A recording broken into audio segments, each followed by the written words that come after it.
to be held between myself, Kathy Geary, and the chairman of the delegation to sit down and talk about where we are and what we're doing, including the treasurer. And what has happened is it mushroomed into a delegation meeting at 10 o'clock, and it mushroomed into a commissioners meeting that was posted for today at 9 o'clock. So as soon as they come up, we will discuss the issue of the firm that we have contracted with out of Portland, to see where we are and what we're doing. So until they come up, we're going to stay in recess. Go ahead. I would just like to take a slight exception to the characterization that things mushroomed into a delegation meeting. A special meeting of the delegation was specifically requested by members of the delegation to discuss the events of the past few weeks and the information presented at the June 25th Commissioners meeting. Okay. Are they coming up? No, I didn't know there was the meeting was Are already they? in the office. You spoke Are to they coming up? Umberger and Kathy Gary. So I don't think they're coming up. Kathy Gary said she's not coming up.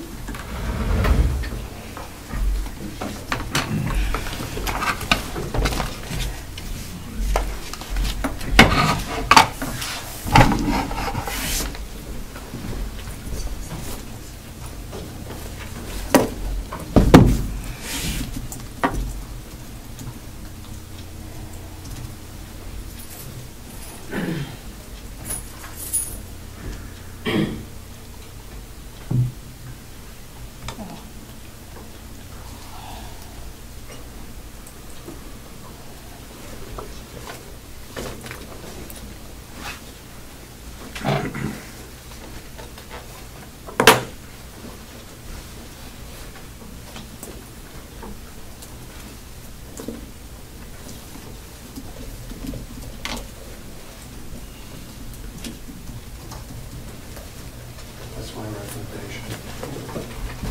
Morning. Good morning. Good. You? Hi, Kathy. How are you? Hi. How are you doing? Glad. Excellent. How about Colorado? Oh, we had. That was great. Good morning.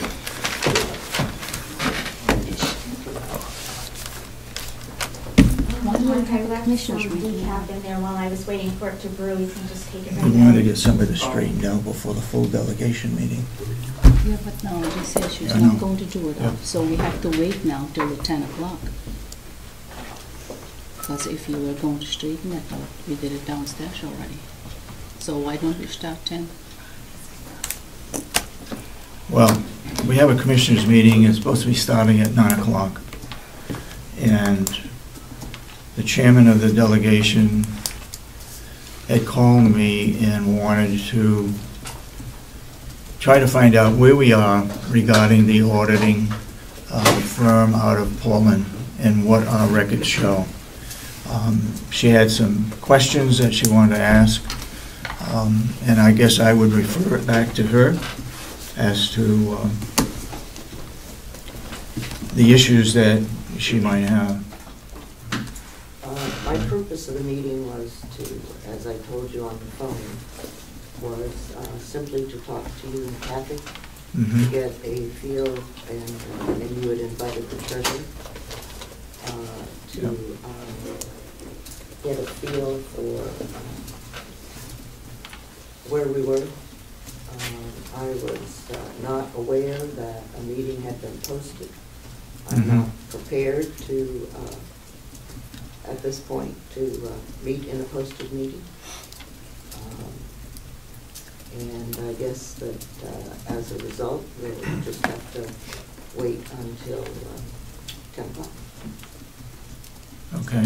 That was where I was coming from and what I wanted to do. And so, because I I need some more background, and we'll just have to get it done. But the commissioners can Okay, discuss whatever you want. okay. Jack, Sure. you want to try to explain where we are and where you would be coming from as the treasurer? Sure. In trying to review, and again, I'm kind of getting into this, 2010 was my first year as treasurer. I was appointed earlier that year and ran, and actually got first appointed in January 2011. So trying to play a little catch-up on where we were back in 2010, from my understanding. We were using a firm called Mason and Rich, who had historically done our financial statements and auditing back in 2007, 8, and 9, maybe before that probably as well, but those are the years that I'm familiar with. 2010, the financial statements were prepared. That was also the year the nursing home process began. And again, for whatever reason, I don't really know the reason, that the actual audit for 2010 was not completed, and not paid for either. I've gone through the records. We paid for the financial statement preparation in 2010. We did not pay Mason & Rich for the audit in 2010, so there's not any money out of pocket that was paid for something we did not receive. So we did receive what we paid for. In the process now of finding that the audit wasn't done, the firm that we hired to do the audit now says that they're happy to do the audit for 2010, but they found a few discrepancies in the financial statements for 2010. My understanding is the discrepancies they found are not anything that it would indicate any wrongdoing or any money misallocated or missing or any of that. Money was recorded for one of the things that the new accounting firm has indicated was that there was interest on the bond that was recorded all in 1 year. That was not the proper way to account for it. The same accountant who did the financials the prior years did the work that year and apparently did not pick up on that. He should have, but he didn't. That was not a mistake that Kathy would have necessarily known about. She recorded the income, debit to cash, credit to the income account, as you normally would do. Because it was a bond issue, it should have been spread out over the 20 years of the bond. That was an error, should have been corrected. Somehow that got missed. There were a few other minor discrepancies, again, nothing financial in nature that would create concern that there's any money misallocated or misappropriated, but some accounts that probably should have been cleaned up at the end of 2010. The auditor that we're working with now is looking to do that information for us by producing the journal entries that need to be done, cleaning up 2010 financial statements, restating the 2010 financial statements, and completing the audit based on that work. That's once the 2010 audit is complete. They've already started the process for building the financial statements for 2011, 12, and 13 to complete those processes. And once 2010 is completed, then they can go forward and finish 2011, 12, and 13. But 2010 is the critical year to finish, clean up the accounts that they feel need to be cleaned up. And again, this is not no errors necessarily being made, misstatements in one account, some of the money being allocated. And again, because of the nursing home, some of the accounting was done on a historical basis and done through the general fund. The current auditors said it shouldn't be through the general fund, it should be through the enterprise fund, which handles the nursing home. So it's a matter of moving money from one bucket to the other bucket to clean up the accounts, to move forward. But again, the same dollars exist at the end of the day. So that's the process we're going through now. The accounting firm and the auditing firm that we're working with out of Maine is looking to complete this as soon as possible. They can't do that unless we sign a commitment letter to let them do that work, and then we have to move. My recommendation is we move forward and get that done. We can argue about who should have looked at this before, who shouldn't have looked at it before. In all honesty, when you look at financial statements, it's the commissioner's responsibility, it's the delegation's responsibility. They're going to get a financial statement at the end of the day, and if there's no auditor's report there, they should ask, just like the commissioners, why there's no audit report. So I think everyone has to get off, who's to blame for this or that. We really have to move forward and get this stuff done so the county can move forward with its audited statements on a timely manner. Okay. Anybody? You have to answer questions, but again, Representative Bucco? Thank you, Mr. Chairman. Let me not ask this question. Isn't it a conflict of interest to have the same accounting firm do the financial statements and then come and audit those statements? Historically, it's been done that way. Mason and Rich, the old auditing firm, has an accounting wing, and they have an auditing wing. So the accounting wing, it's just like you're going and hiring your own accountant and then hiring a different auditor. These firms have specific accounting standards that they have to live by. Now, I don't disagree that it's probably a better process maybe in having two different firms, but in business it's easy to do that. In county, and Kathy can tell you, and I can do some research on my own, right now there are only 2 or 3 firms, both accounting and auditing firms, that will do county audits. So it's very, very difficult to find firms out there that are willing to do the audit work necessary for counties. And that's why a firm like this has an entire wing that does nothing but financial statements. They take all the information provided, just like any accounting firm would.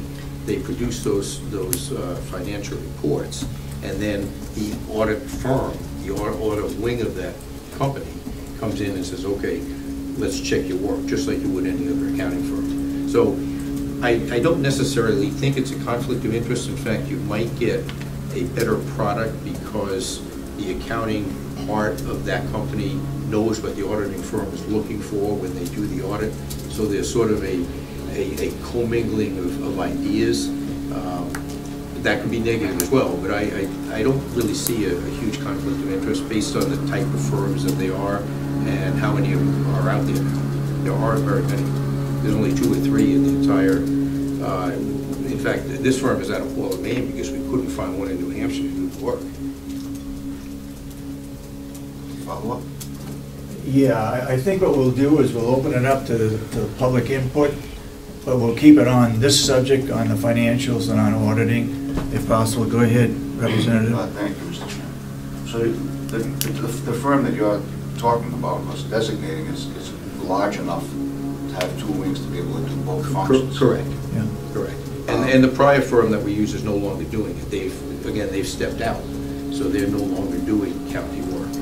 Well, just from my limited experience for the municipal association that had to change auditors, and when they changed auditors, they found some discrepancies. But the auditor wouldn't do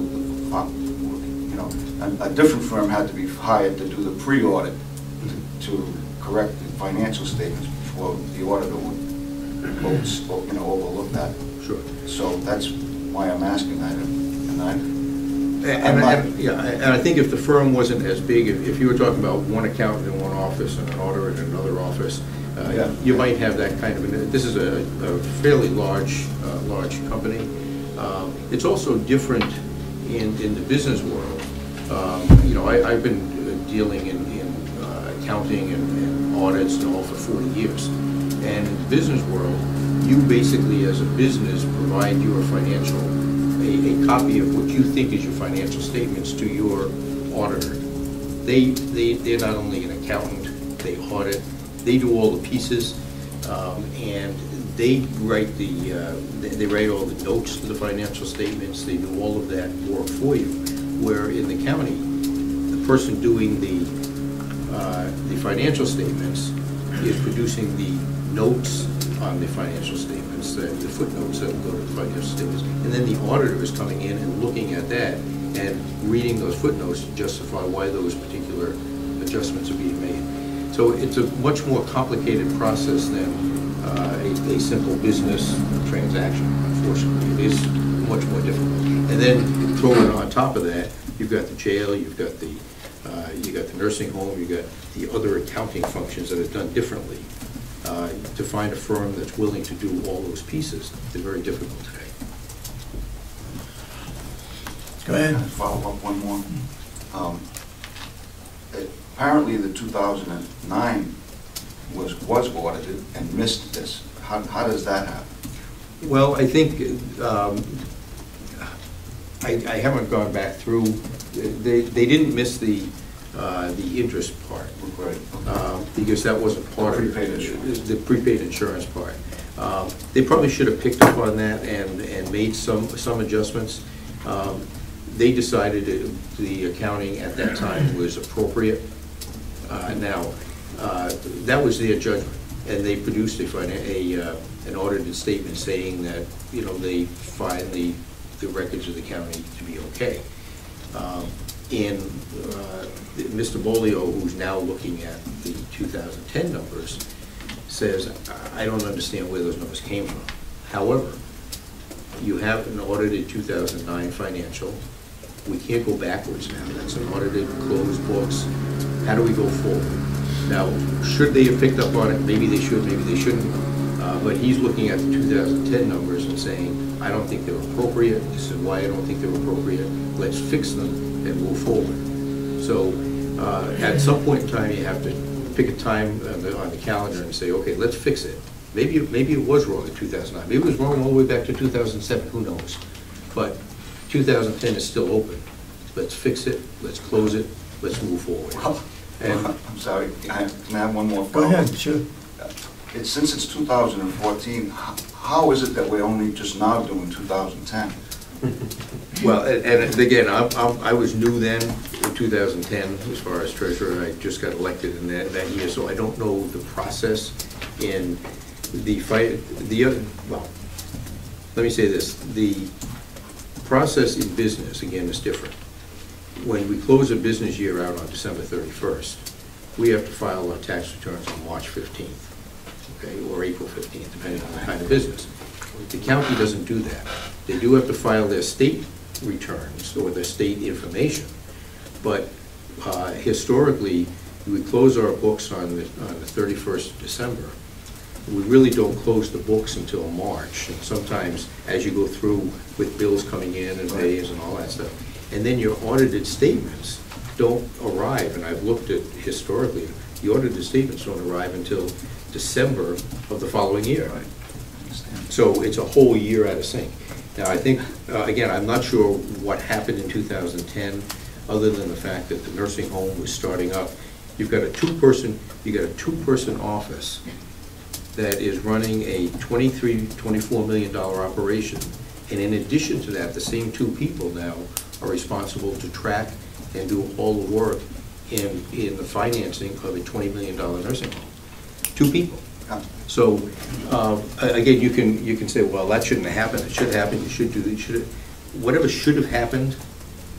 I agree.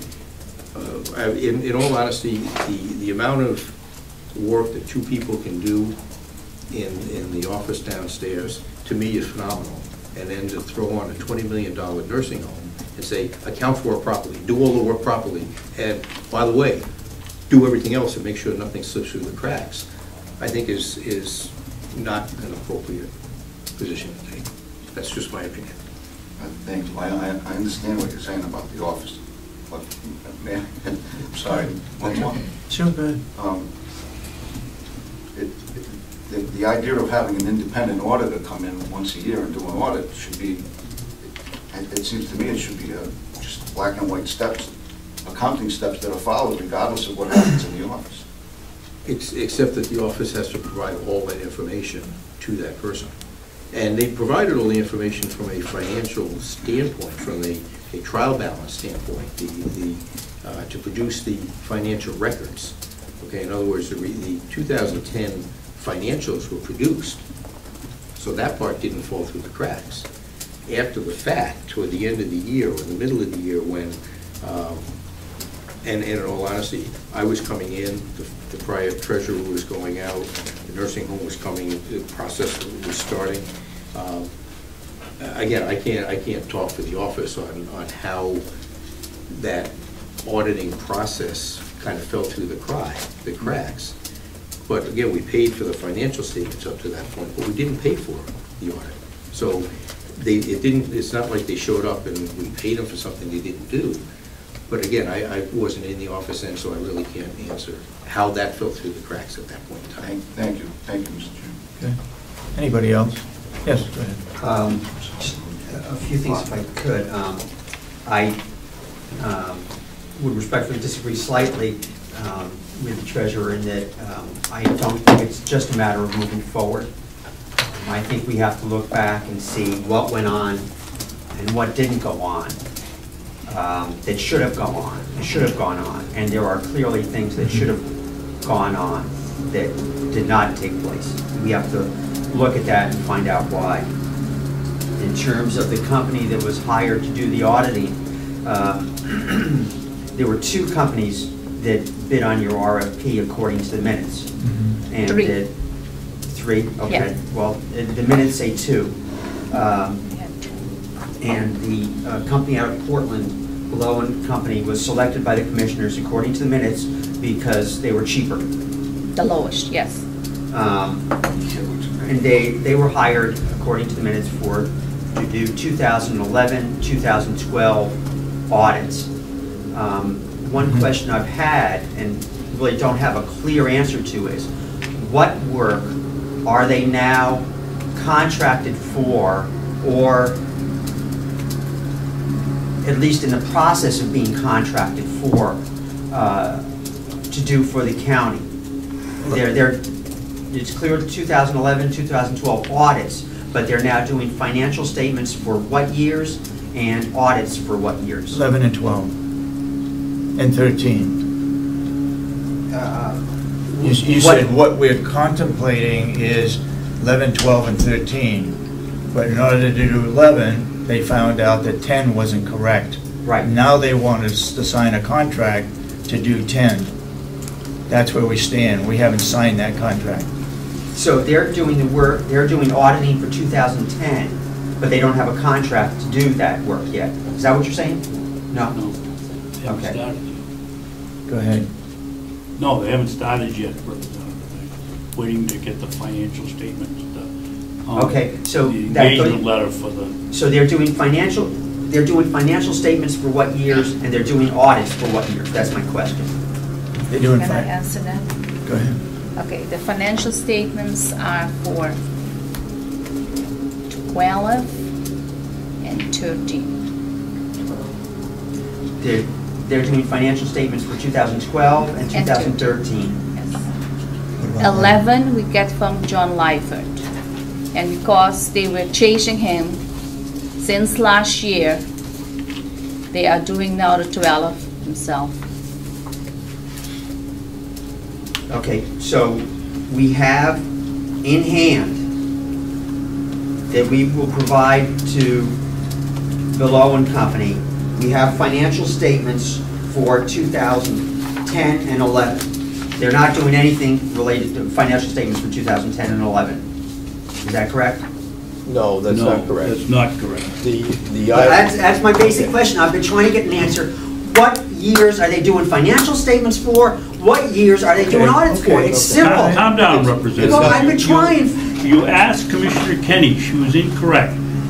Well, Well, They can are someone give doing- us the she is correct answer? correct. Okay. She is correct on 12 and 13. They are also doing 11. So since when do they do 11 then? Let's not get into it. No, no, no, no. Let me, if you- Okay, if you let wanna me take just it- answer your second question. They're doing the audit for 11, 12, and 13. No, they're doing the And now they're going to statements. do 10. We had Lifer doing financial statements 11 and 12. And he received the 11 statements from John Liefert. And because it was taking too long, he's doing financial statements 12 and 13. If you now say he is doing financial statements 11, I didn't know about that. He's doing the audit from 11, 12, 13, and now 10. Financial statements 12 and 13. And we have Kathy Gary here. You can answer that. Is that correct? Yes, Is that correct what I said? yes. Okay, thank you. Any question? Question, I guess I'm not, 2010 financial statements. Who did them and who's doing them? Mason and Rich. Okay. And you contracted with them to do the financial statements for Correct. 2010. Right. They're also completing the audit for 2010? No. Bolio is doing the audit. Folio. Okay. There was So never an audit Bolio's done. doing the audit, Mason and Rich did the 2010 financial statements, correct? Okay. 2011 is who for John financial Liefert. statements? And you're contracting with Bolio to do the 2011 Audit. audit? Yes, 2012 financial statement? Folio, the audit company, Bolio is doing 2012 financials and the and audit, and 13 the same, And 2013, Bolio is doing financial statements, and audit. exactly. Okay. But now I have the two I just commissioners. wanted to make sure that I was clear because I was getting a little confused there for a moment. I just have a comment, and there doesn't need to be any feedback from it, but it was my understanding that none of the accounts had been reconciled, and I find it amazing that if no account had been reconciled for whatever period of time, that there would be absolutely no accounting errors going all the way back to when an account wasn't reconciled. That's bookkeeping 101. And I just find it amazing that this is just a matter of just general journal entry stuff, if none of the accounts have been reconciled. That's just a comment. Thank you. Thank you.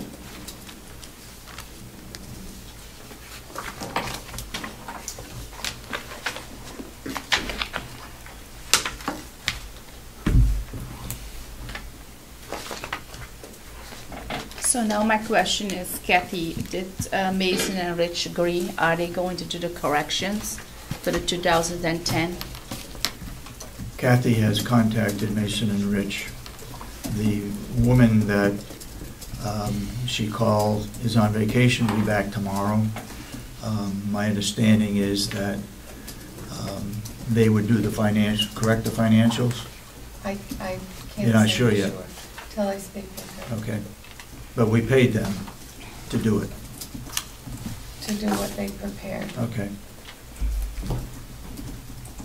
And can I make a comment on Chuck Whitmer statements, what he said? He said that there are only 2 or 3 companies here that are doing the audits. Talking to DRA, they say there are more. I don't know if it is Massachusetts or Maine. I don't know what he means. But they say if the county cannot find any audit firm, they can find there are more than 2 and 3. And you also said that we had a hard time to find the audit company. That's why we went with Portland, Maine. We had actually 3 bids. The board chose to go with Portland, Maine because they were lowest bid.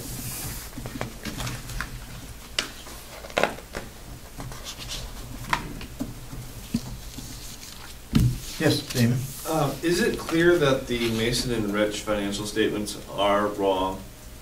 Or is there a possibility that Bolio could be wrong? Do we have any sense of that at all? Yeah, my sense is that the statements that were prepared in 2010 by John Lyford were reasonably accurate, that Bolio at this point is looking at a couple of entries, especially the interest entry, that he probably should have picked up on, that he didn't find, that he was an error on his part. That's one of the entries that needs to be fixed. The other pieces that Bolio is finding could be subject to interpretation, I guess, could be subject to certain accounting ideas that one firm may have over another. However, what I've seen of the recommendations from the new firm, I would agree that they probably should be changed. Not necessarily that they were wrong, but they probably should be modified and changed to be more accurate in today's numbers. And if I could follow up, how hard will this be to just fix it? It's a process, because anytime you have an accounting firm that does these kind of things, they build basically a model of what your accounting is. So we've got a new firm, the Bolio firm, building that model. They built that model for 2011, or 2012, or 2013 anyway, and maybe 2011. So they have a model built, but they can't put numbers into that model now until they fix 2010. The model that the old firm used is probably a little bit different. So it's kind of starting with what they call a trial balance. And again, anybody familiar with accounting, it's a pretty simple term. At the end of the day, you've got a trial balance. You got to fix all the adjustments, and then replug all these numbers in your trial balance, and reproduce the reports, verify them, do your audit, and then move forward to 2011. So there's all these pieces that, it's not just as simple as saying, okay, let's change that one number, and what is this? We'll change it on this report, we'll change it on That's that report. 13, that's 12. It's a process. This is 11. Now, once the 2010 audit is completed, and the financial statements are corrected, the audit is completed, then 2011 should be a much simpler process, because now the model, the format is completed. You have a new, clear ending trial balance from 2010 to plug into 2011, and you move forward from there. But cleaning up 2010 is a piece that just has to be completed. And I think, again, there can be questions on how we got there, but we've gotten there. We've got to fix those numbers and move forward.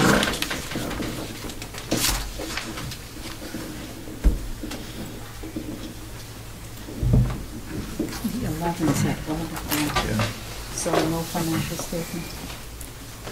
We have contracts with Bolio and Company for 2013 for the audit. We also have one for the 2012, and we have one for 2011. What we just got was an agreement, which we haven't acted upon, was to do the financials for 2010.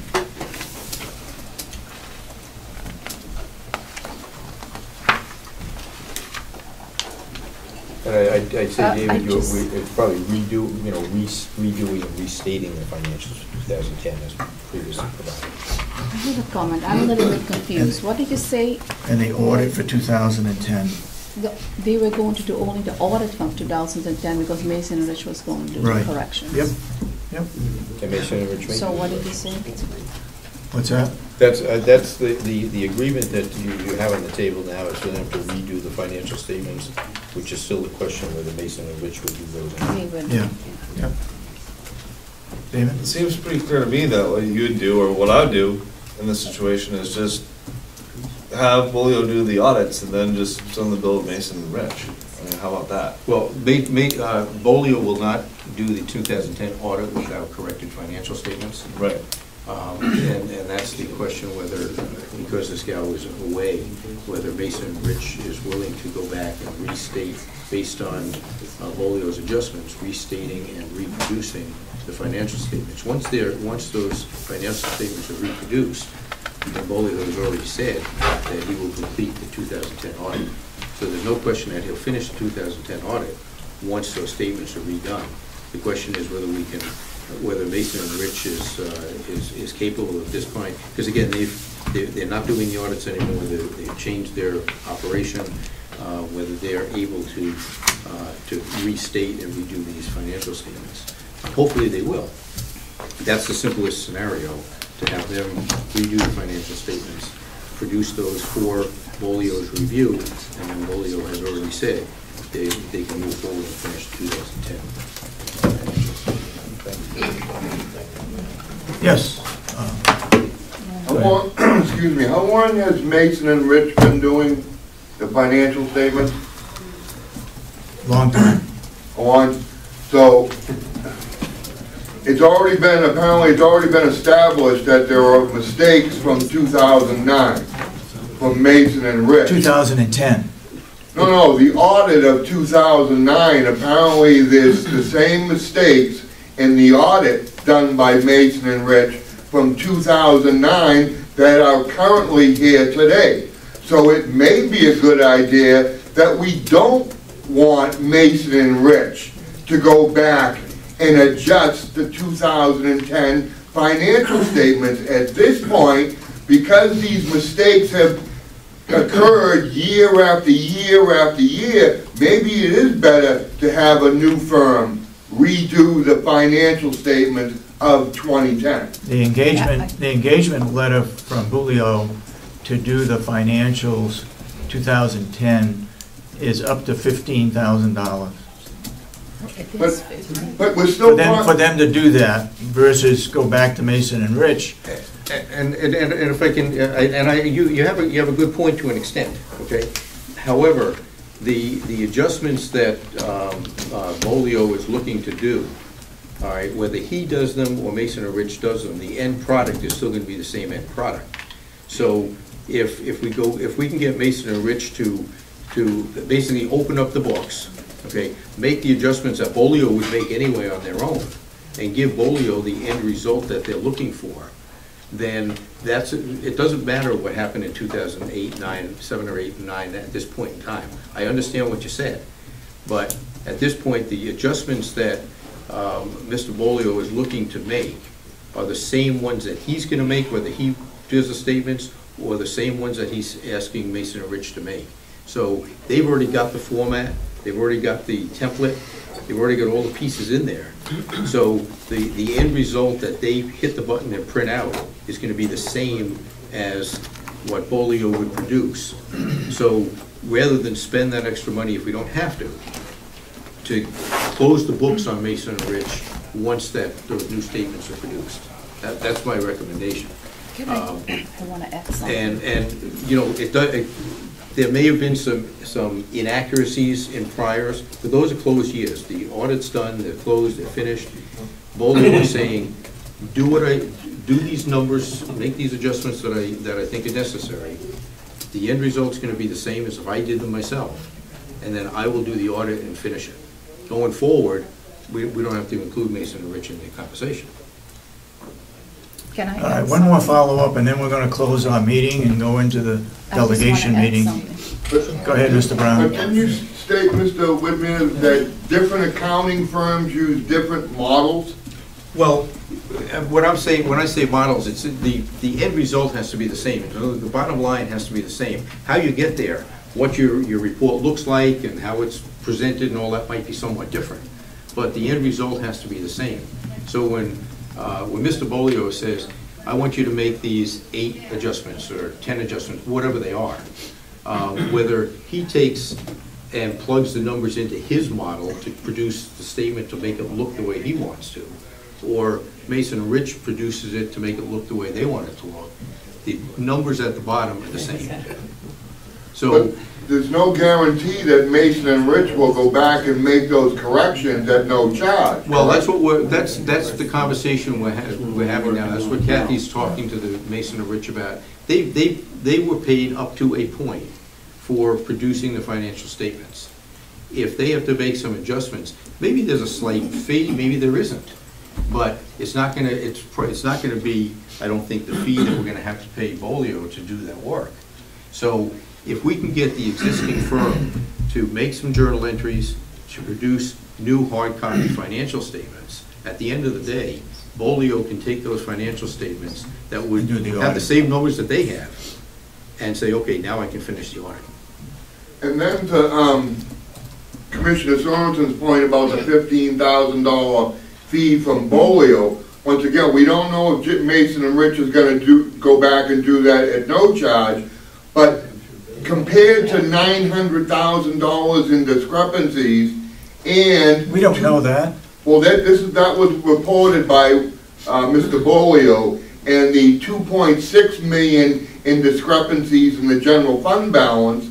I mean, granted, you hate to spend $15,000, but if you're going to spend $15,000 to find $2.6 million, then it's probably worth it. We don't know that. These are all estimates. Bolio has not completed any audit at all. That's right. Until he completes the audit, then we will know where we stand. The question came up at a commissioners meeting, I believe, from Bolio that we should have $4 million in surplus. I've never, ever heard that figure. It's always been $2 million or 2.1. So the figures that he's come up with that are estimates until he makes the adjustments or somebody makes the adjustments, would we find out what the correct facts are? Right now, we don't know what they are. Can I have a comment? We're gonna, it's Just 2 minutes to 10. Yeah, I have a comment. Okay, go ahead. Yeah. John Lyford was doing the financial statements of 2010 from Mason and Rich, and he is not anymore at Mason and Rich, so someone else there can do the corrections. And I also just want to comment quickly on what Jack Mitwell was saying, that the end product is the same number they're moving.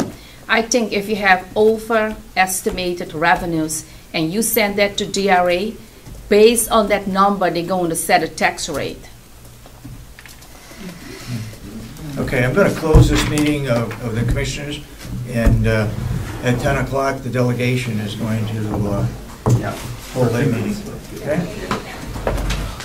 So it's closed.